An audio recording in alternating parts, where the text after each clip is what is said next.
బావున్నారా? మనం కడవరి దినాలలో ఉన్నాం. ఈ రోజుల్లో దేవుని వాక్యం సమృద్ధిగా పంచిపెట్టబడుతోంది. ప్రభువు రాకడ రాను రాను సమీపమైపోతున్నది. మీరందరూ సందేశాలు క్రమంగా వింటున్నారు. వాక్యపు వెలుగులో తమ జీవితాలను పరీక్షించుకొని దేవుని కృపను బట్టి అనేకులు పరివర్తన చెందుతున్నారు. మేమెంతో దేవునికి కృతజ్ఞులం. ఈ రోజున మనం నిర్గమకాండం 5వ అధ్యాయం 1 నుండి 14వ వచనం వరకు వినబోతున్నాం. వినుట చేత విశ్వాసం. విశ్వాసులు వింటే అధిక విశ్వాసం కలుగుతుంది. సోదరీ సోదరులారా, నిర్గమకాండం 5వ అధ్యాయం. ఫరోతో మోషే అహరోనులు ముఖాముఖి వివాదానికి తలపడుతున్నారు. ఈజిప్టు దేశంలో విగ్రహారాధన ముమ్మూరంగా జరుగుతుంది. దేవుడు తెగుళ్లు రానిచ్చాడు. దేవునికి దుష్టశక్తులకు మధ్య ఇది ఆధ్యాత్మిక మహాయుద్ధం. 40 సంవత్సరాల తరువాత మోషే తిరిగి ఈజిప్టుకు వచ్చాడు. ప్రజలను దాస్యము నుండి విడిపించడానికి పూనుకుంటున్నాడు. ఇశ్రాయేలు పెద్దలను సమకూర్చాడు. అందరూ కలిసి ఫరో వద్దకు వెళ్ళాలి, తమను బయటికి పంపించమని అడగాలి. కాని ఫరో దానికి ఒప్పుకోవటం లేదు. ఇప్పుడు యెహోవా దేవునికి ఈజిప్టులోని స్థానిక దేవుళ్లకు హోరాహోరీ పోరాటం మొదలైంది. తెగుళ్లు వచ్చాయంటే ఇదంతా క్రమబద్ధమైన దేవుని ఆలోచన. ఫరో ప్రశ్నించాడు, యెహోవా ఎవరు? ఆయన ఎవరో నాకు తెలియదే. నేను ఇశ్రాయేలును పంపను. అప్పుడు దేవుడు తనను తాను ప్రజలకు ప్రత్యక్షపరచుకొని ఈజిప్టు దేశంలో తెగుళ్లను రానిచ్చాడు. నిర్గమకాండం 7వ అధ్యాయం 5వ వచనం ఇదే మాట చెబుతోంది. దేవుడంటున్నాడు, నేను ఈజిప్టు మీద నా చెయ్యి చాచి ఇశ్రాయేలీయులను వారి మధ్య నుండి రప్పించగానే నేను యెహోవానని ఈజిప్టు వారు తెలుసుకుంటారు. దేవుడు తెగుళ్లను పంపి ప్రజలకు ఒక పాఠం నేర్పాలని, తానెవరో ఈజిప్టు దేశీయులు తెలుసుకోవాలని, తన ప్రజలైన ఇశ్రాయేలీయులకు విమోచన కలిగించాలని సంకల్పించాడు. ఈజిప్టులో ఉన్న ఒక్కొక్క దేవత ఒక్కొక్క తెగులును ఎదుర్కోవలసి ఉంది. ఈజిప్టులో వేల కొలది దేవస్థానాలున్నాయి, లక్షల కొలది విగ్రహాలున్నాయి. 3000 రకాల దేవతలు ఆ కాలంలో ఈజిప్టులో ఉన్నట్లు చరిత్ర చెబుతోంది. ఈజిప్టు దేశంలోని మతాలలో ఎన్నో క్షుద్ర శక్తులున్నాయి. పూర్వకాలంలో ఎందరో మేధావులున్నారు. వారు ఎన్నో ప్రకృతి శక్తులను కనిపెట్టారు. 2 తిమోతి 3వ అధ్యాయం 8వ వచనంలో పౌలు చెప్పాడు, ఎన్నే ఎంబ్రే అనేవారు మోషేను ఎదిరించినట్లు కొందరు చెడిన మనస్సు కలిగి విశ్వాస విషయములో భ్రష్టులై సత్యమును ఎదిరిస్తారు. సైతానీయమైన శక్తులు ఆ రోజుల్లో ఈజిప్టులో పనిచేశాయి. సైతాను తనను పూజించే వారికి అట్టి శక్తులు ఇస్తాడని మనం ఎరుగుదాం. డెల్ఫీ అనే చోట గ్రీకు రాజ్యంలో దేవోక్తులు పలికేవారు. సరే, ఈజిప్టులో తెగుళ్లు వచ్చాయి. ఈ తెగుళ్లని విగ్రహారాధన మీదికి, ఫరో మీదికి, సైతాను మీదికి దేవుడు ప్రకటించిన యుద్ధమే. ఇది దేవుళ్ల యుద్ధం. నిర్గమకాండం 12వ అధ్యాయం 12వ వచనం. ఆ రాత్రి నేను ఈజిప్టు దేశమందు సంచరించి ఈజిప్టు దేశమందలి మనుష్యులలోనే గాని జంతువులలోనే గాని తొలి సంతతినంతా హతం చేసి ఈజిప్టు దేవతలన్నిటికీ తీర్పు తీరుస్తాను. నేను యెహోవాను. ఈజిప్టు దేవుళ్ళందరూ మాయాస్వరూపులని యెహోవా బయలుపరుస్తున్నాడు. తన ప్రజలైన ఇశ్రాయేలీయులను నడిపిస్తానని, విమోచిస్తానని దేవుడు హామీ ఇస్తున్నాడు. ఈ ఇశ్రాయేలీయులందరూ ఈజిప్టులోనే పుట్టినవారు. ఇటుక బట్టీల మధ్య జీవించారు. చుట్టూరా ఉన్న ప్రజలు విగ్రహారాధికులు. నేనే యెహోవాను, మహోన్నతమైన దేవుడను అని రుజువు చేసుకోబోతున్నాడు. గమనించాలి, ఈ తెగుళ్లలో ఒక క్రమం పాటించబడింది. మోషే ఫరో ఎదుట నిలిచినప్పుడు తన కర్రను పాముగా మార్చాడు. ఈజిప్టులోని మాంత్రికులు అలాగే చేశారు. దీని తరువాత 10 తెగుళ్లు వచ్చాయి. 1, నీరు రక్తంగా మారింది. నిర్గమకాండం 7వ అధ్యాయం 19 నుండి 25వ వచనం వరకు. ఈజిప్టు దేశంలో నైలు నది నీటితో సాగు జరుగుతుంది. పంటలు పండుతాయి. నైలు నది ఒక దేవత. ఆ దేవత పేరు ఒసిరిస్. ఈజిప్టులో ఈ దేవత చిత్రపటాలు ఎన్నో ఉన్నాయి. పంట సమయంలో ఎన్నెన్నో పండుగలు చేసుకుంటారు. ప్రజలకు ధాన్యం సమృద్ధిగా దొరుకుతుంది. అయితే నీళ్లు రక్తంగా మారాయి. ఈ అద్భుతాన్ని ఈజిప్టు మంత్రజ్ఞులు కూడా చేయగలిగారు. 2 కప్పలు. నిర్గమకాండం 8వ అధ్యాయం 1 నుండి 15వ వచనం వరకు. మెంఫిస్ అనే చోట ఒక పెద్ద దేవాలయం ఉన్నది. అక్కడ హెకా అనే దేవత ప్రతిష్ఠించబడింది. ఈ దేవత తల కప్ప ఆకారంలో ఉంటుంది. అందుకే ఈజిప్టు వారు కప్పను చంపరు. అది పవిత్రమైనది. కానీ చంపక తప్పలేదు. ఎక్కడ చూచినా కప్పలే. అవి ఇండ్లలోకి వచ్చాయి. ఈజిప్టు మంత్రగాండ్లు ఈ అద్భుతాన్ని కూడా చేయగలిగారు. వారిది మంత్రశక్తి. 3 పేలు. నిర్గమకాండం 8వ అధ్యాయం 16 నుండి 20వ వచనం వరకు. గేబ్ అనే భూదేవతను ఈజిప్టు దేశీయులు ఆరాధించారు. అయితే అంతటా పేలు నిండిపోయాయి. పేలు దేవత అయినా వాటిని చంపక తప్పదు. ఈజిప్టు మంత్రవాదులు ఈ అద్భుతాన్ని చేయలేకపోయారు. 4 ఈగలు. నిర్గమకాండం 8వ అధ్యాయం 20 నుండి 32వ వచనం వరకు. ఎక్కడ చూచినా ఈగలే. కెపారా కందిరీగ రూపంలో ఉంటుంది. ఈ దేవత జీవమును సూచిస్తుంది. రా అనే సూర్యదేవునికి కెపారా అనే దేవతకు సంబంధముంది. 5 పొక్కులు దద్దుర్లు. ఈ తెగులును ఈజిప్టు మాంత్రికులు సృష్టించలేకపోయారు. ఈ పొక్కుల రోగం పశువులకు వస్తుంది. ఎఫిస్ అనే దేవత ఎద్దు ఆకారంలో ఉంటుంది. ఎద్దు దేవతకు పొక్కులు దద్దుర్ రోగం వచ్చింది. 6 బొబ్బలు. నిర్గమకాండం 9వ అధ్యాయం 8 నుండి 17వ వచనం వరకు. ఈ ఈజిప్టు దేశంలోని యాజకులు ఆరోగ్యంగా ఉండాలి. చర్మం మీద ఎట్టి రోగం ఉండకూడదు. అయితే వారందరికీ శరీరం మీద బొబ్బలు లేచాయి. ఇది ఈజిప్టు దేశపు మతం మీద దేవుని తీర్పు. 7 వడగండ్లు. నిర్గమకాండం 9వ అధ్యాయం 18 నుండి 35వ వచనం వరకు. ఈ వడగండ్లు ఆకాశదేవిపై తీర్పు. 8 మిడతలు. నిర్గమకాండం 10వ అధ్యాయం 1 నుండి 20వ వచనం వరకు. ఇది కీటక దేవతలపై తీర్పు. వారి పంటలన్నీ నాశనమైపోయాయి. ఈ మిడతలు యోవేలు ప్రవచనాలలో ప్రకటన గ్రంథంలో కూడా కనిపిస్తాయి. 9 చీకటి. నిర్గమకాండం 10వ అధ్యాయం 21 నుండి 29వ వచనం వరకు. ఈ తెగులు రా అనే సూర్యదేవతపై తీర్పు. 10 జ్యేష్ఠపుత్రుని మరణం. నిర్గమకాండం 11వ అధ్యాయం నుండి 12వ అధ్యాయం 36వ వచనం వరకు. ఈజిప్టు మత విశ్వాస ప్రకారం ప్రతి కుటుంబంలో జ్యేష్ఠుడు దేవుడికి ప్రతిష్ఠించబడాలి. ఇప్పుడు జ్యేష్ఠ కుమారులు చనిపోతున్నారు. యెహోవాయే దేవుడని వీటి ద్వారా తెలిసిపోతుంది. అదే సమయంలో ఇశ్రాయేలీయుల విశ్వాసం కూడా వృద్ధి అవుతుంది.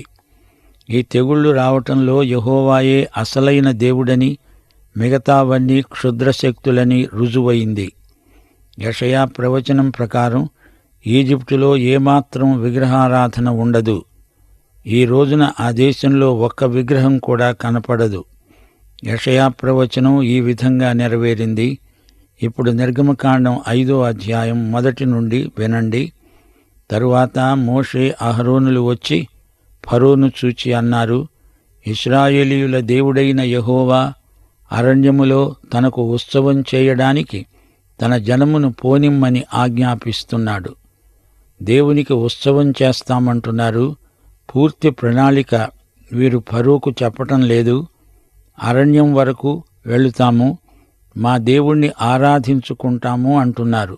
క్రమేణా అంచెలవారీగా అసలు సంగతి బయటపెడతారు. ఫరో అన్నాడు, నేను అతని మాట విని ఇశ్రాయేలీయులను పోనీయడానికి యెహోవా ఎవడు? నేను యెహోవాను ఎరగను, ఇశ్రాయేలీయులను పోనీయను. యెహోవా ఎవరు అనే ప్రశ్న ముఖ్యమైనది. ఆయన ఎవరో తెలుసుకుంటే గాని ఆయన మనకు ఏమీ చెయ్యలేడు. తమ దేవుని ఎరిగిన వారు గొప్ప కార్యాలు చేస్తారు. ఫరో 2 మాటలు అంటున్నాడు.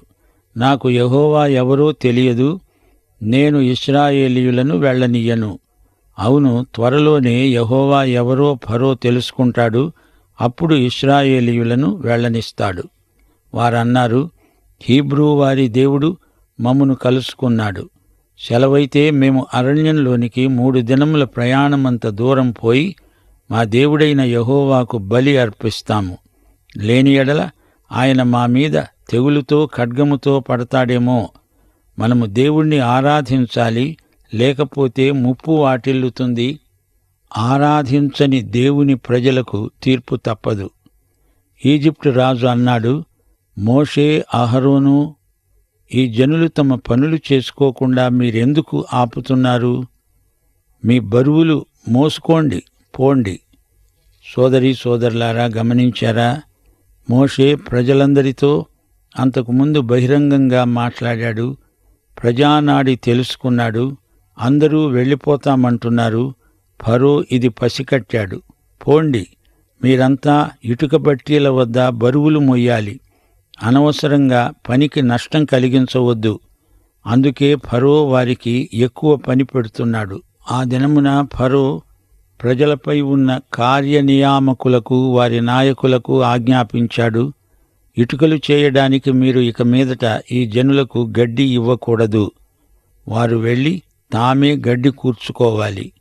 అయినా వారు ఇదివరకు చేసిన ఇటుకల లెక్కే వారి మీద మోపాలి. దానిలో ఏమాత్రం తక్కువ చేయవద్దు. వారు సోమరులు గనుక మేము వెళ్ళి మా దేవునికి బలి అర్పించడానికి సెలవిమ్మని మొర్రపెడుతున్నారు. ఫరో అనుకుంటున్నాడు, వీరు సెలవు కోసం అడుగుతున్నారు. అంటే వీరికి పని తక్కువైంది. పని ఎక్కువ చేస్తే సరి, అప్పుడిక సెలవు అడగరు. ప్రజలు, కార్యనియామకులు, వారి నాయకులు పోయి ఫరో శాసనాన్ని ప్రకటించారు. మీకు గడ్డి ఇవ్వబడదు. మీరే వెళ్ళి గడ్డి ఎక్కడ దొరుకుతుందో చూసుకొని మీరే సంపాదించుకోవాలి. మీ పనిలో ఏమాత్రం తక్కువ చేయబడదు. ఇది ఫరో శాసనం. అప్పుడు ప్రజలు గడ్డికి మారుగా కొయ్యకాలు సమకూర్చుకోవడానికి ఈజిప్టు దేశమందంతటా చెదరిపోయారు. కార్యనియామకులు వారిని త్వరపెట్టి గడ్డి ఉన్నప్పటి వల్లనే ఏనాటి పని ఆనాడే ముగించాలి అన్నారు. ఫరో కార్యనియామకులు తాము ఇశ్రాయేలీయులలో వారి మీద ఉంచిన నాయకులను కొట్టి, ఇప్పటివలె మీ లెక్క చొప్పున ఇటుకలను నిన్న నేడు మీరు ఎందుకు చేయించలేదు అని అడిగారు. ఈ విధంగా ఇశ్రాయేలీయులను ఈజిప్టు వారు ఎంతో హింసించారు. సోదరీ సోదరులారా, దాస్యం అనేది శాపం. బానిస జీవితం దుర్భరం. క్రీస్తునందలి విమోచన ఆశీర్వాదం. ఈజిప్టు లోకానికి సంకేతం, కనాను పరలోకానికి గుర్తు. క్రీస్తునందలి విమోచన దేవుడు మనకు వాగ్దానం చేశాడు. పాపులైన మానవులు సైతానీయ దాస్యంలో ఎంతో బాధపడుతున్నారు. దాస్యం నుండి, అనగా సైతాను రాజ్యం నుండి దేవుని రాజ్యములోనికి మనలను నడిపించిన యేసుక్రీస్తు మోషే కంటే శ్రేష్ఠుడు. ఈ రోజున విశ్వాసము ద్వారా మనకు దేవుని రాజ్యంలోకి ప్రవేశం లభిస్తున్నది. విశ్వాసమనేది పాత నిబంధనలో అబ్రహాము జీవితంలో మనం నేర్చుకున్న గొప్ప పాఠం. విశ్వాసము చేత నీతిమంతులమవుతున్నాము. నీతిమంతుడు విశ్వాసము వలన జీవిస్తాడు. అయితే పాపి విశ్వాసం వలననే నీతిమంతుడవుతున్నాడు. సోదరీ సోదరులారా, విశ్వాసం గొప్ప విశ్వాసమవ్వాలి, బలమైన విశ్వాసమవ్వాలి. విశ్వాసం అంతకంతకు ఎదగాలి. దేవుడు మనల్ని విశ్వాసులు అంటున్నాడు. మనము దేవుని పిల్లలం. విశ్వాసం వలననే దేవుని పిల్లలమయ్యాము. దేవునికి విశ్వాసికి ఉన్న సంబంధం 2 మాటలలో చెప్పబడింది. దేవుడిది కృప, మానవునిది విశ్వాసం. సోదరుడా, సోదరి, నీవు దేవుణ్ణి మెప్పించాలంటే, దేవుని వాగ్దానాలను పొందాలంటే నీ విశ్వాసమే నీకు సహాయపడుతుంది. హెబ్రీ పత్రిక 11వ అధ్యాయం 6వ వచనం ఏమంటోంది? విశ్వాసము లేకుండా దేవునికి ఇష్టుడై ఉండుట అసాధ్యం. దేవుని వద్దకు వచ్చేవాడు ఆయన ఉన్నాడని, తనను వెదకే వారికి ఫలము దయచేసేవాడని నమ్మాలి గదా. విశ్వాసాన్ని ఎలా వృద్ధి చేసుకోవాలి? విశ్వాసం సాధన చేత వృద్ధి అవుతుంది. నీకు విమోచన ప్రాప్తించింది, ఇది వాస్తవమని నమ్మాలి. యేసు ప్రభువు నిన్ను విమోచించాడు. నీవు క్రీస్తునందు స్వేచ్ఛాజీవివి. నీవు బంధకాలలో లేవు, విడుదల పొంది ఉన్నావు. కొలసీ పత్రిక 1 అధ్యాయం 12 నుండి 14 వచనం వరకు. మీరు ప్రతి సత్కార్యములో సఫలులవుతూ దేవుని విషయమైన జ్ఞానమందు అభివృద్ధి పొందుతూ అన్ని విషయాలలో ప్రభువును సంతోషపెట్టేటట్లు ఆయనకు తగినట్లుగా నడుచుకోవాలని ఆనందముతో కూడిన పూర్ణమైన ఓర్పు, దీర్ఘశాంతము కనపరిచేటట్లు ఆయన మహిమ శక్తిని బట్టి సంపూర్ణ బలముతో బలపరచబడాలని, తేజోవాసులైన పరిశుద్ధుల స్వాస్థ్యములో పాలివారమగుటకు మనలను పాత్రులనుగా చేసిన తండ్రికి మీరు కృతజ్ఞతాస్తుతులు సమర్పించాలని దేవుణ్ణి బ్రతిమాలుకుంటున్నాను. ఆయన మనలను అంధకార సంబంధమైన అధికారములో నుండి విడుదల చేసి తాను ప్రేమించిన తన కుమారుని యొక్క రాజ్య నివాసులనుగా చేశాడు. ఆ కుమారుని యందు మనకు విమోచనము అనగా పాప క్షమాపణ కలుగుతున్నది.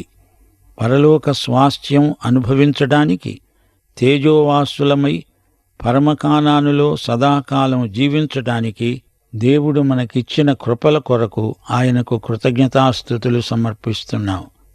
మనం తేజోవాసులైన పరిశుద్ధుల స్వాస్థ్యంలో పాలివారం. ఈజిప్టు దాస్యము నుండి మనలను ప్రభువైన యేసుక్రీస్తు పరమకానానుకు నడిపిస్తున్నాడు.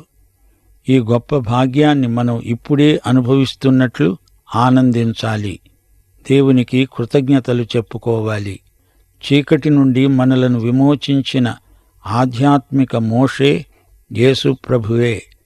దేవుడు మనల్ని పరలోకానికి చేరుస్తాడని కాదు, చేర్చాడు. మన స్వాస్థ్యాన్ని మనం ఇప్పుడే అనుభవించడం నేర్చుకోవాలి. ఇది వాస్తవం. చీకటి రాజ్యం నుండి మనకు విడుదల దొరికింది. మనం దేవుని రాజ్యంలోకి జన్మించాం. యెషయా గ్రంథం 61 అధ్యాయం 3వ వచనం.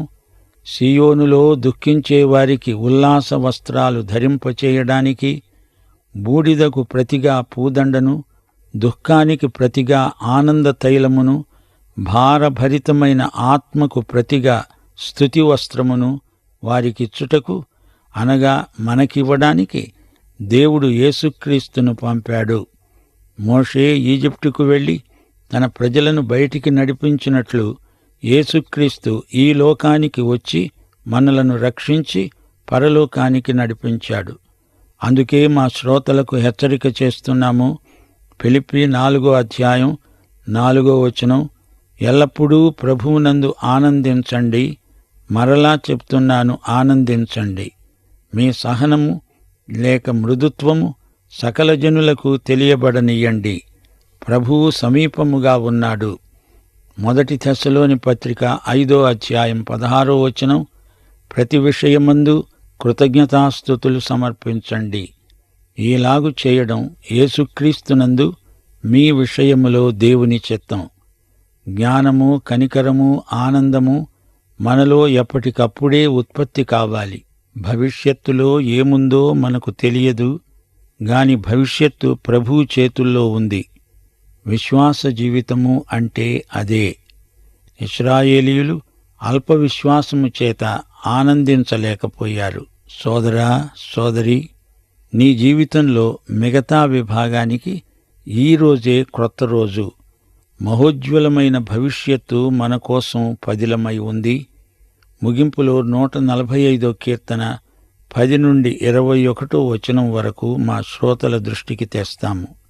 యెహోవా, నీ క్రియలన్నిటి కొరకు నీకు కృతజ్ఞతాస్తుతులు.